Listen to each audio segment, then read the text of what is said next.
ఆంధ్రప్రదేశ్ ఇప్పటిదాకా చూడని పరిపాలన చూడబోతోందా? ప్రత్యేకించి మహిళా ఓటర్లు ఏం సంకేతం పంపించబోతున్నారు? పెరిగిన పోలింగ్ పర్సెంటేజ్, వెల్లువెత్తిన మహిళా ఓటింగ్ ఎవరికి లాభం కాబోతోంది? ఈసారి పాలనా వ్యవస్థలోనూ మార్పు కోరుకునేందుకే ఇంత పోలింగ్ పర్సెంటేజ్ ను పెంచారా?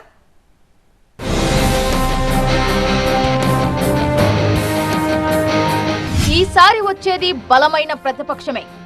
ఆ పార్టీదే వేవని చెప్పలేని పరిస్థితి. మంచి జరగాలంటే ఇలాగే ఉండాలన్న విశ్లేషకులు. ఒక్కటి మాత్రం నిజం, ఫలానా పార్టీకే వేవ్ కనిపిస్తోందని చెప్పలేని పరిస్థితి ఏపీలో కనిపిస్తోంది. ఢీ అంటే ఢీ అనే స్థాయిలోనే ఏపీ ఎన్నికలు జరిగాయి. తలపండిన రాజకీయ విశ్లేషకులు సైతం ఇదే చెబుతున్నారు. అంటే ఎవరికీ భారీ మెజార్టీ కట్టబెట్టే పరిస్థితి అయితే లేదు. ఒక విధంగా 2014 నాటి పరిస్థితులు కనిపిస్తున్నాయి. ఆనాడు బీజేపీతో పొత్తు పెట్టుకున్నా, రాష్ట్రం విడిపోయిందనే ఎమోషన్ ఉన్నా, మోడీ క్రేజ్ భీకరంగా ఉన్నా, స్వయంగా పవన్ కళ్యాణే టీడీపీ బీజేపీ వెనుక నిలబడినా టీడీపీకి వచ్చిన సీట్లు కేవలం 102 మాత్రమే. బీజేపీకి వచ్చిన సీట్లు 4. చంద్రబాబు అనుభవం రాష్ట్రానికి అవసరమని భావించినా సరే టీడీపీ బీజేపీకి కట్టబెట్టిన సీట్లు తక్కువే. ఆ ఎన్నికల్లో ప్రతిపక్షంగా ఉన్న వైసీపీకి 67 సీట్లు వచ్చాయి. అలాంటిది ఈ ఎన్నికల్లో ఎవరికీ వేవ్ కనిపించలేదు. ఫలానా పార్టీదే విజయం అనే మౌత్ పబ్లిసిటీ కూడా వినిపించలేదు. అంటే ఈ ఎన్నికల్లో ఖచ్చితంగా బలమైన ప్రతిపక్షమే ఉండబోతుందన్నమాట. బొటాబొటీ మెజార్టీ ఇవ్వడం తప్ప ప్రజలు ఏకపక్షంగా ఒకరి వైపే నిలబడే పరిస్థితి కనిపించడం లేదు. ఎవరి ఏ పక్షానికి ఆ పక్షం అంటే అధికార పక్షం ప్రతిపక్షం కూడా మాకంటే మాకంటున్నారు. స్థూలంగా చూస్తే మట్టుకు వైనాట్ 175 అన్న ప్రభుత్వము ఒక కనీసం 100-120 లోపల తెచ్చుకొని మేము మళ్ళీ అధికారంలోకి వస్తాము అని వైసీపీ విశ్వాసం వెలిబుచ్చుతూ ఉంది. మహిళలు చాలా ఎక్కువగా రావటము, గ్రామీణ ప్రాంతాల్లో పోలింగ్ ఉండటము అన్న తమకు అనుకూలమైన అంశాలుగా వాళ్ళు చెప్తున్నారు. మా సోషల్ ఇంజనీరింగ్ కూడా ప్రభావం చూపించింది అని. ఇంత ఎక్కువ మంది ఓటింగ్కు రావటం అన్నది ప్రభుత్వ వ్యతిరేకతను చూపిస్తుంది. అది మాకు కలిసి వస్తుందని ప్రతిపక్షం భావిస్తుంది. కాకపోతే ప్రభుత్వంపై అంత వ్యతిరేకత ఉందా అన్నదే ఇక్కడ ప్రశ్న. ప్రతిపక్షానికి కూడా సమాన బలం ఇచ్చేంత వ్యతిరేకత జగన్ ప్రభుత్వంపై లేదనేది పొలిటికల్ అనలిస్టుల వాదన. అదే సమయంలో ఇప్పుడున్న ప్రతిపక్షం పైన పెద్దగా పాజిటివ్నెస్ కనిపించడం లేదు.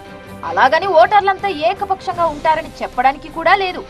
ఇన్ని చెప్పుకున్నా సరే ఏపీలో పోలింగ్ పర్సెంటేజ్ బీభత్సంగా కనిపించింది. దీనికి అర్థం ఏంటనేదే అర్థం కావడం లేదు. ప్రభుత్వ వ్యతిరేకత లేకపోయినా పోలింగ్ పర్సెంటేజ్ పెరగడానికి కారణం సంక్షేమ పథకాలు ఆగిపోతాయనే భయమే ఓటర్లను క్యూ కట్టేలా చేసిందని అధికార పార్టీ చెప్పుకుంటోంది.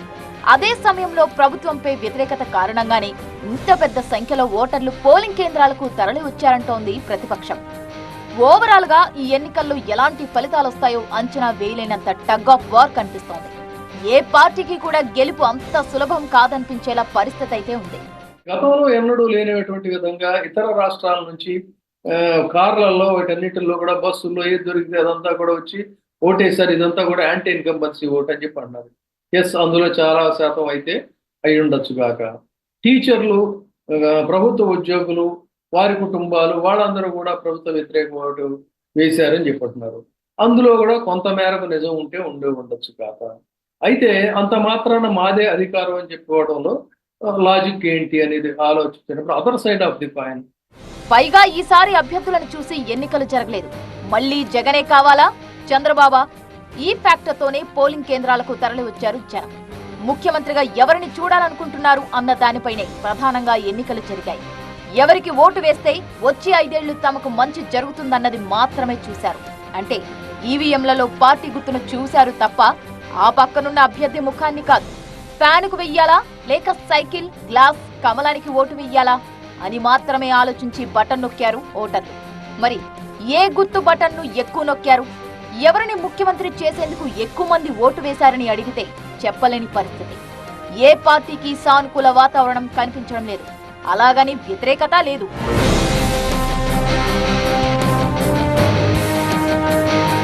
ఒకవేళ బలమైన ప్రతిపక్షం ఉంటే అది ఆంధ్రప్రదేశ్ రాష్ట్రానికి మరింత మేలు చేస్తుందని చెబుతున్నారు రాజకీయ విశ్లేషకులు. అలాగని ప్రభుత్వానికి వెసులుబాటు లేనంత బలంగా ప్రతిపక్షం ఉన్నా ఇబ్బందే. రాష్ట్ర అభివృద్ధికి ఆటంకం కలుగుతుంది. బట్ ఏ రాష్ట్రంలోనైనా ఏ ప్రభుత్వానికైనా సవాలు చేసే ప్రతిపక్షం ఉండడమే మంచిది. ఈసారి ఏపీలో అదే జరగబోతోందన్న వాదన వినిపిస్తోంది. పైగా అధికార పక్షం తనను తాను సరిదిద్దుకొని రైట్ డైరెక్షన్ లో వెళ్లాలన్నా సరే బలమైన ప్రతిపక్షమే ఉండాలి. ఒక విధంగా ఇది అధికార పార్టీకే మేలు చేస్తుంది. ఎక్కువ మెజార్టీ ఇస్తే అధికార పార్టీపై ప్రజలు ఏమనుకుంటున్నారో తెలియని పరిస్థితి ఉంటుంది. ప్రతిపక్షాన్ని తొక్కే కొద్దీ అది అధికార పార్టీకే మైనస్ అవుతుంది. అందుకే ఏ రాష్ట్రంలోనైనా సరే సంఖ్యాబలం ఎక్కువగా ఉన్న ప్రతిపక్షమే ఉండాలంటారు మేధావులు. ఆంధ్రప్రదేశ్ రాజకీయాల మటుకు బలమైన రెండు పార్టీల మధ్య రాజకీయమైనటువంటి ఘర్షణగా పోటీగా నడవబోతున్నాయనేది స్పష్టం. అది మంచిదే. ప్రజాస్వామ్యంలో ఎప్పుడు బలమైన ప్రతిపక్షం ఉంటేనే అది అధికార పక్షానికి కూడా కలిసి వచ్చే అంశమే అవుతుంది. విషయాలు అన్ని జాగ్రత్తలు తీసుకోవడానికి గత సభలో 150 మంది వైఎస్ఆర్ పార్టీకి ఉంటే 23 మంది మాత్రమే టీడీపీకి ఉండటము, వాళ్ళు కూడా బహిష్కరించడము ఇవన్నీ కూడా జరిగాయి. ఇప్పుడు అలా కాకుండా తగినటువంటి బలం ఉన్న ప్రతిపక్షం కూడా రావాలని, ఆ విధంగా ప్రతిపక్షము ప్రభుత్వ పక్షం కూడా విభేదించే విషయాలు ఎలా ఉన్నా ప్రజా శ్రేయస్సు కోసం కలిసి పనిచేసే ఒక వాతావరణం రావాలని మనం కోరుకోవాలి.